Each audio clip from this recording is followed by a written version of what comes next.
Hola, ¿qué tal? ¿Cómo les va? Bienvenidos y bienvenidas a este segundo video que realizamos en conmemoración un poco también a los 5 años de lecturas fundamentales de psicoanálisis.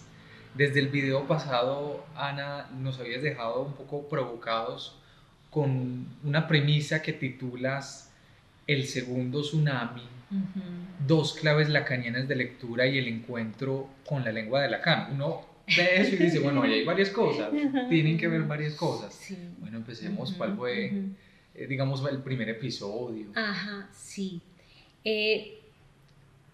Empezamos la lectura de los 6 paradigmas del goce con Miller, súper bien. Pero en el primer paradigma, que se llama la imaginarización del goce, él nos remite a 2 textos de Lacan, pues que yo jamás había leído, que son El estadio del espejo y La agresividad en psicoanálisis. Empezamos a leerlos también en voz alta, con todas las remisiones a Freud que él hacía, etc. Y eso fue una maravilla. Eso fue un encuentro. Ese primer episodio yo lo llamaría mi encuentro con Lacan. Ahora sí, no el Lacan de oídas, sino el Lacan que estaba en los seminarios y en sus escritos. Ahí me di cuenta que no me lo podía ahorrar. O sea, me capturó. Yo no sabía por qué, pero yo decía, eso es leer Freud. Así es como yo quiero leer Freud. Yo no sabía cómo, pero me capturó ahí. Entonces, es más, esas lecciones clínicas de esos 2 textos para el manejo de la agresividad y de la relación imaginaria siguen a mí siendo absolutamente vigentes en la clínica, me parece, sí, para poder explicar las locuras de este mundo. Ese fue un primer episodio, todo muy bien. Nos demoramos unos buenos meses y después pasamos al siguiente paradigma, que es la significantización del goce. Ahí Miller nos remite al seminario 5 y empiezan los problemas. Empieza un problema fundamental porque él empieza a hablar del gran otro. Y yo, el gran otro. ¿Y qué es el gran otro? Entonces ahí nos damos cuenta que, bueno, Miller tenía claro esos conceptos, nosotros no, y nos queda como esa pregunta. Y bueno, pues ya sabes cómo leo, yo quería ver en la fuente qué era realmente el gran otro. Y bueno, quedó ahí el problema, el encuentro o sea, que ni te das cuenta, o sea, no me puedo ahorrar a Lacan, no, imposible, me capturó desde las primeras páginas. Y segundo, pues viene este problema, leer Miller no es tan fácil porque tienes que tener en cuenta que es el gran otro y él no te va a estar desatrasando a cada momento. Exacto. Entonces, no. Mientras eso, como se dice en psicoanálisis, vos puedes empezar a leer psicoanálisis desde donde te nace, desde donde funciona una pregunta, desde la temática que quieras. Y en ese punto, pues claro, de mi clínica, para mí era importante tener claras las cosas para el trabajo con la psicosis. Entonces yo empiezo el seminario 3, la psicosis, toda contenta. Cuando llego a la página 18, él había acabado de hacer un repaso de lo que habían sido sus seminarios anteriores. Y dice esta belleza, que esta es la clave, esta es la primera clave lacaniana de lectura. Dice, a través de este repaso deben haber reconocido ya los 3 órdenes cuya necesidad para comprender cualquier cosa de la experiencia analítica siempre les machaco, a saber, lo simbólico, lo imaginario y lo real. ¡Ay, Felipe! Quieta en primera, como dice. Página 18, seminario 3. Yo digo, no, yo no tengo ni idea. Yo no soy capaz de seguirlo. Y esto es indispensable para el trabajo con la psicosis. Le tocan a Victoria, devuélvase. ¿Quiere saber qué es el gran otro? Pues devuélvase. Entonces, con la convicción de que en Lacan sí había una lógica y una didáctica muy especiales y que yo debía tener claro los 3 registros, le propuse al grupo que suspendiéramos la lectura de los 6 paradigmas. Exactamente, y nos devolviéramos a coger el seminario 1. Lo lamento mucho, pero empezamos por el seminario. Pero ¿cómo lo toma el grupo? Porque pues, es un retroceso, digamos, en términos cronológicos uno dice es un retroceso. Exacto. exactamente.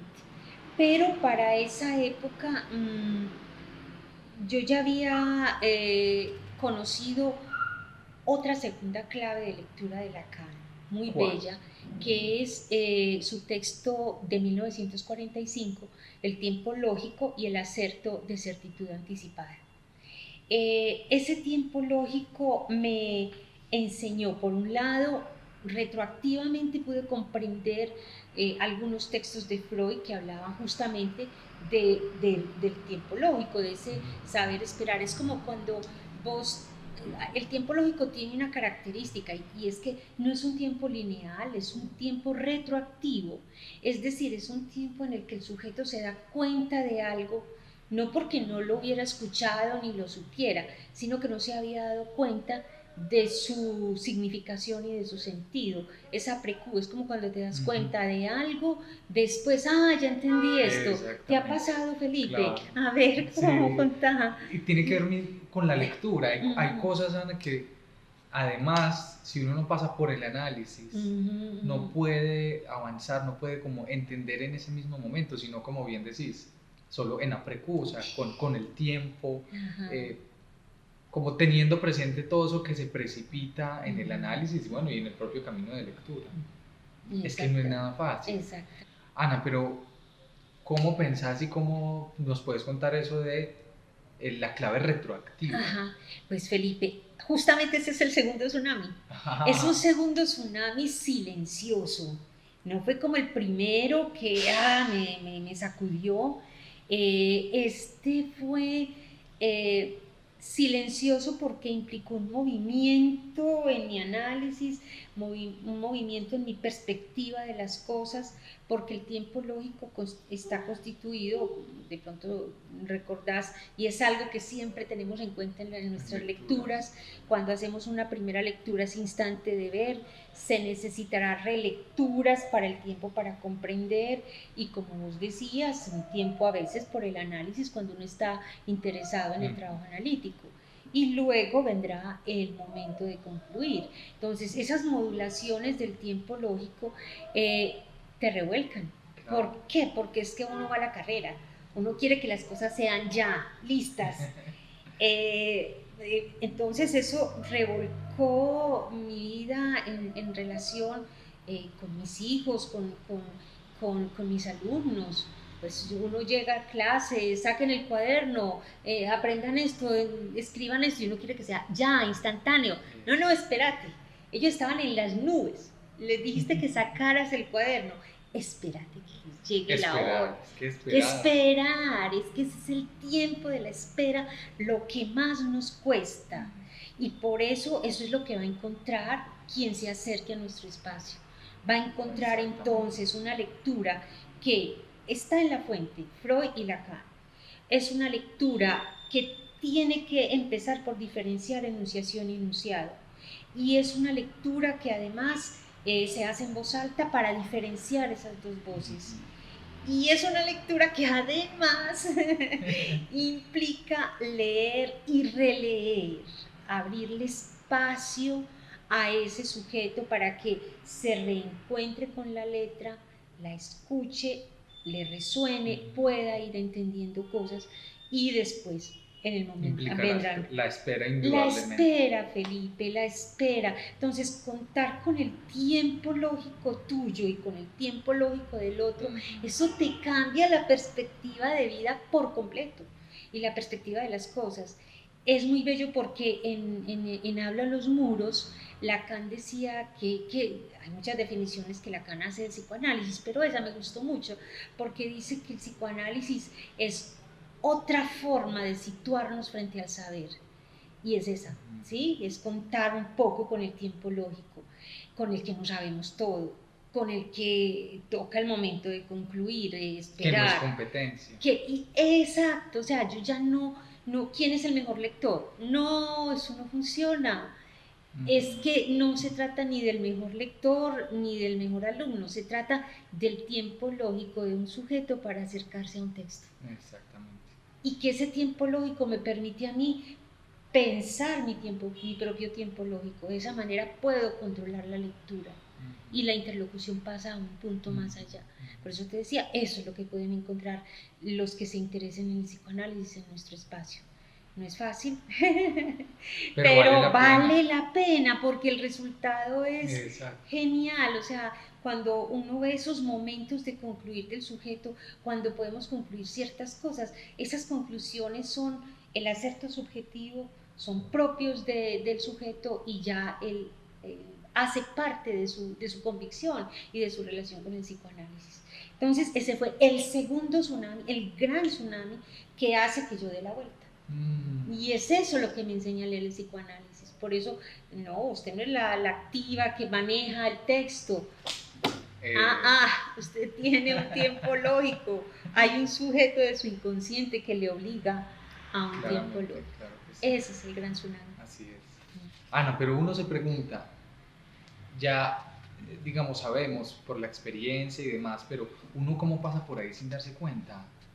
Exacto, exactamente. Uno puede pasar por ahí sin darse cuenta. Incluso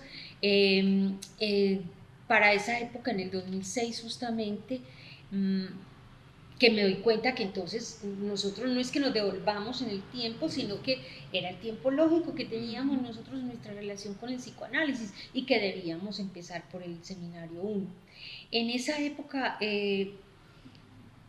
escribo un artículo para el encuentro regional de escritura y lectura en la universidad que presento pues en ese encuentro regional y que se llama La escritura como tiempo lógico de la lectura.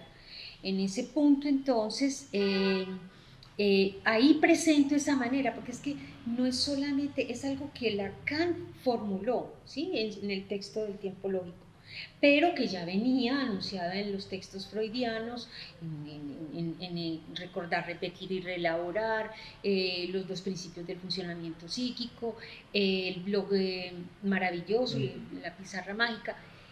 Pero lo que me encuentro, Felipe, además es que está en la literatura. O sea, es una belleza en el texto, en un fragmento del Quijote y en un fragmento de la Celestina, donde los autores hablan de la relación del sujeto, del ser humano, con los papeles, con la letra, con la lectura, y es así, es el tiempo lógico. No, y te cuento que hay otro texto bellísimo de Heidegger que se llama Serenidad, donde uno ve cómo, aunque él no lo nombre como tiempo lógico, lo tiene en cuenta. Entonces es algo que está en el ser humano, que a veces no se da cuenta. Un escritor, por ejemplo, cuando escribe y decide, listo, la obra está terminada, uno puede decir, 100 años de soledad, al final, ¿qué fue el final? Eso le costó a García Márquez mucho rato. Exacto. Él no se dio cuenta, él no pudo decir, eso es tiempo lógico, pero nosotros sí podemos decir. En ese momento de concluir, donde Aureliano está leyendo los pergaminos, ese fue el momento de concluir para él. Entonces está ahí en nuestro inconsciente. Te digo, leer psicoanálisis implica contar con el inconsciente desde el tiempo lógico, o sea que hacer una lectura desde esa perspectiva es lo que podemos ofrecer. Claramente. Y entonces ese segundo tsunami cambia, de alguna manera también dirige al grupo de lecturas hacia lo que continúa. Exactamente, entonces bueno, terminamos, avanzamos, leíamos rico este seminario 1, pero llega un momento en el que empiezo a darme cuenta que había cosas que yo decía, o no estamos entendiendo bien, que yo me incluyo en la lectura con todos, o hay problemas de traducción. Esto ahí es donde ya viene, ya viste las 2 claves, clave 1 los 3 registros, clave 2 tiempo lógico, y el encuentro con la lengua de Lacan es eso, es problema de traducción, yo estoy leyendo mal. La única manera de saberlo era ir a Francia y encontrarme con la lengua de Lacan en francés. Yo necesitaba ir a Francia, aprender francés para poder salir de la duda. Y eso hice gracias a que se dieron unas buenas condiciones favorables en ese momento en mi vida y viajé a Francia a estudiar psicoanálisis en París 8 para aprender la lengua de Lacan y salir de dudas. Ahí hacemos un corte, digamos así que eso marcó esa pregunta, ¿estamos leyendo bien o mal? ¿O es cuestión de traducción? Marca el instante de ver en lecturas, ¿sí? Es un instante de ver que nos obliga a un tiempo retroactivo para comprender. Entonces me voy a Francia, aprendo la lengua francesa dentro de lo que me es posible, no es que mi francés sea lo mejor del mundo, pero dentro de lo que es posible, y avanzo el análisis allá también y la tesis, y todo eso me sirvió para eh, lo que sigue, el tiempo de la espera. Ese tiempo de la espera que es el tiempo de la verificación de las hipótesis, ¿cierto? Entonces pude verificar dos cosas. ¿Cuáles? La primera muy importante, la importancia de la lectura en voz alta, porque mi trabajo de investigación era sobre el tratamiento del goce.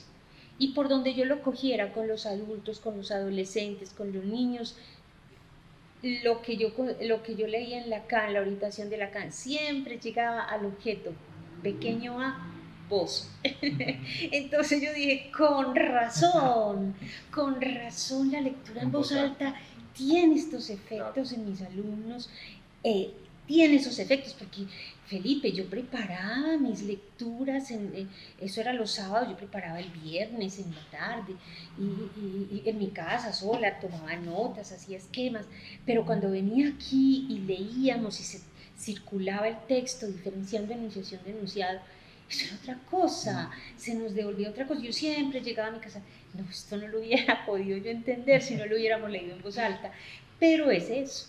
Los efectos de la lectura en voz alta, eso de tocar la voz del sujeto, eso ya era otra cosa, y eso estaba en lo que estaba yo aprendiendo de Lacan. Primera verificación, vale la pena, o sea, quedé más convencida de la lectura en voz alta que nunca, a partir de los contenidos, pero también a partir de la dimensión metodológica del trabajo y del mismo análisis, porque estaban anudados, me di cuenta también de la validez del tiempo lógico, y con mayor razón.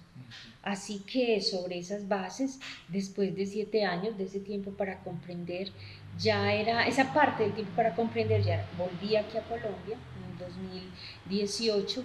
Ese 2018 fue de volver a integrarme a la escuela, a la ANEL, y ver cómo iba a empezar a volver a construir, a proponer el espacio, porque claro, 7 años después ya las personas que me acompañaban en esa época, ya ellas estaban en otro camino, en otro momento de formación. Claro. Entonces, bueno, ya era el momento de volver a proponer el espacio, y afortunadamente me encontré con algunas otras personas que se interesaron en el trabajo de lectura en voz alta, y eso será la historia que continúa en el tercer video.